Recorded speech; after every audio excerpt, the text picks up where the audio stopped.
Bonjour à toutes et à tous, ici Steven et aujourd'hui je vous présente la toute première configuration une fois que vous achetez un produit Apple, donc que ce soit un iPod Touch comme ici, un iPhone ou un iPad. Donc on commence par l'allumer. Vous voyez ici le logo Apple en blanc sur un fond noir. L'une des importantes nouveautés de iOS 5, c'est qu'on n'a plus besoin du tout d'ordinateur pour la première configuration. On a simplement besoin de notre appareil et d'une connexion Wi-Fi ou d'une connexion 3G, donc c'est quand même bien pratique, on n'a pas besoin d'avoir un ordinateur à portée de main la première fois. Donc là, mon iPod devrait avoir complètement fini de s'allumer. Et là, vous voyez que la pomme est comme aspirée, donc l'animation est assez sympa. Ensuite, on arrive ici sur le lock screen et vous voyez dans la barre de slide, à la place du mot déverrouillé, ah pardon, je vais le rallumer. Voilà, je vous disais, vous voyez dans la barre de slide qu'on voit le mot configuré dans toutes les langues. Donc on déverrouille et ici on a le choix de la langue. Donc vous pouvez appuyer sur la petite flèche et vous avez toutes les langues que vous pouvez sélectionner. Donc moi je vais le mettre en français. On attend que le chargement de la langue s'effectue. Ça prend quelques secondes.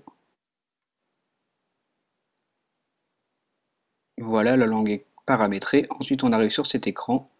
Donc on choisit aussi son pays et sa région. Donc moi c'est toujours la France. Ensuite on nous demande si on veut activer ou non le service de localisation. Donc moi je vais le désactiver. Ici on confirme. Et à présent, il faut se connecter à notre réseau Wi-Fi. Donc je vous laisserai choisir le vôtre. Quand vous avez rentré votre mot de passe, vous cliquez sur rejoindre. On attend quelques instants que le réseau Wi-Fi soit correctement configuré. Voilà. Et ensuite on appuie ici en haut à droite sur suivant. Maintenant on attend que l'iPod se configure, donc ça peut prendre quelques minutes. Ensuite vous arrivez sur cet écran qui vous demande quelle configuration vous voulez choisir. Donc vous avez le choix comme nouvel iPod à partir d'une sauvegarde iCloud. Donc si vous voulez restaurer à partir d'une copie de sauvegarde ou restaurer à partir d'une sauvegarde iTunes si vous en avez déjà fait une. Donc moi je vais le configurer comme un nouvel appareil et j'appuie sur suivant. Maintenant vous voyez qu'on nous demande de se connecter avec notre identifiant Apple pour configurer toutes sortes de choses. Donc vous voyez qu'on nous propose de se connecter avec un ID si on en a déjà un ou d'en créer un nouveau. Donc moi je vais me connecter avec le mien. Je vais entrer mon identifiant et mon mot de passe et on se retrouve dans quelques secondes. À présent, vous voyez qu'on arrive sur une page qui nous présente les conditions générales d'utilisation, donc vous les lisez.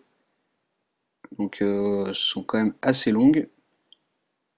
Une fois que vous avez fini, vous pouvez accepter les conditions d'utilisation. Donc vous confirmez l'acceptation et ensuite on a une configuration de notre appareil qui peut durer quelques minutes. Donc je ne sais pas si ça dure vraiment quelques minutes ou quelques secondes, on va voir. Je pense que ça devrait quand même être assez rapide vu que je l'ai configuré comme un nouvel appareil.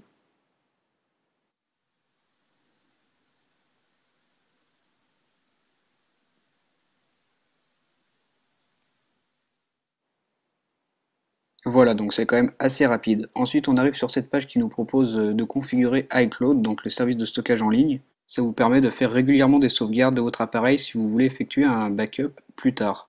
Moi, je veux l'utiliser, donc je vais cliquer sur Utiliser iCloud et on fait suivant. Ensuite, on a le choix de l'utiliser sur iCloud ou sur l'ordinateur. Moi, je l'utilise sur iCloud. Ici, on arrive sur cette page vous proposant le service de localisation de votre appareil. Donc, je vais le désactiver pour l'instant, ça ne m'intéresse pas pour le moment.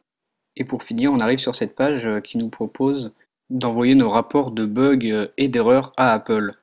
Moi je suis un peu parano, je ne vais pas l'activer, j'ai pas trop envie d'envoyer les informations de mon appareil à Apple. Maintenant on arrive sur cette dernière vue de la configuration qui vous propose d'enregistrer votre appareil avec votre ID Apple pour que Apple vous envoie quelques informations. Donc moi je vais le décocher, je n'ai pas envie de recevoir des notifications d'Apple. J'ai pas envie qu'ils m'envoient de la publicité et toute chose de ce genre. À présent, on nous informe que la configuration est terminée et on nous dit qu'on peut commencer à utiliser notre appareil. Donc vous voyez ici le bouton pour commencer l'utilisation. Donc j'appuie ici et on arrive directement sur le Springboard. Donc dans le fond, notre écran d'accueil avec toutes les applications préinstallées d'Apple. Donc voilà pour la toute première configuration de votre iPhone, iPad ou iPod Touch. Posez vos questions dans les commentaires, abonnez-vous à ma chaîne YouTube et à bientôt pour une nouvelle vidéo.